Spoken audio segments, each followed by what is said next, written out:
সবাই ভালো আছেন, আমিও ভালো আছি। তো আবার আসলাম আপনাদের মাঝে আরেকটি ভিডিও নিয়ে। তো এই ভিডিওতে আমি কথা বলবো আপনার হইলো একটি সুপারি গাছ সম্বন্ধে, যে সুপারি গাছের কিছু উপকারিতা দিক আছে সেটা আমি বলবো। যে সুপারি খেলে আপনাদের আলসারের সমস্যা দূর হবে, পেটের কৃমি দূর হবে, তারপর দাঁতের হলদে দাগ দূর হবে এবং যৌন স্বাস্থ্যের কিন্তু উপকারী হবে।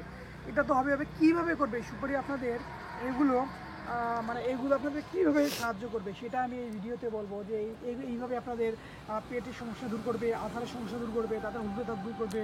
তো এইভাবে আর কি। তো অবশ্যই পেটের কৃমি কীভাবে দূর করবে সেটাই বলতেছি।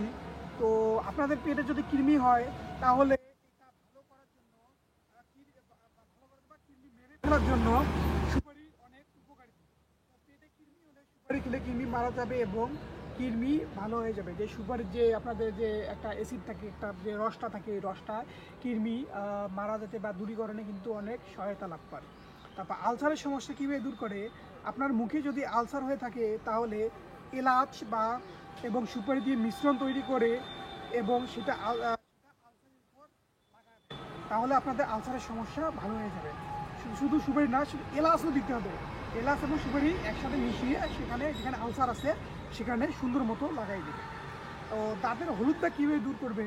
তো দাঁতের হলদে দাগ দূর করার জন্য সুপারি অনেক উপকারী একটা কিন্তু জিনিস। আপনার যদি দাঁতের মধ্যে হলদে দাগ পড়ে যায় তাহলে সেই হলদে দাগ দূর করার জন্য প্রথমে সুপারি পুড়বেন। তারপরে পোড়ানোর পর সেগুলো যখন ছাই হয়ে যাবে তখন আপনারা কয়লার মতো হবে, মানে ঘষবেন, পরিষ্কার করবেন। তা অথবা সুপারি খোসা আপনার দাঁতে ঘষবেন, তাহলে দাঁতের ময়লা দূর হয়ে যাবে এবং দাঁতের হলদে দাগ দূর হয়ে যাবে। তো এটা হলো এইভাবে দাঁতের হলদে দাগ আপনাদের দূর করবে। তারপর যৌন স্বাস্থ্যের কীভাবে উপকারী করবে?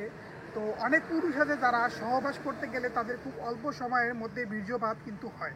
আর এই বীর্যপাত যাতে খুব দ্রুত কম সময় না হয় সেজন্য সুপারি কিন্তু অনেক উপকারী। তো নিয়মিত সুপারি পরিমাণ মতো খেতে পারলে দ্রুত বীর্যপাত হবে না।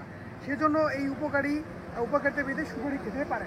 তো তো কিন্তু বারবার বলতেছি, কিন্তু বেশি খাওয়া যাবে না, মানে পরিমাণ মতো খেতে হবে।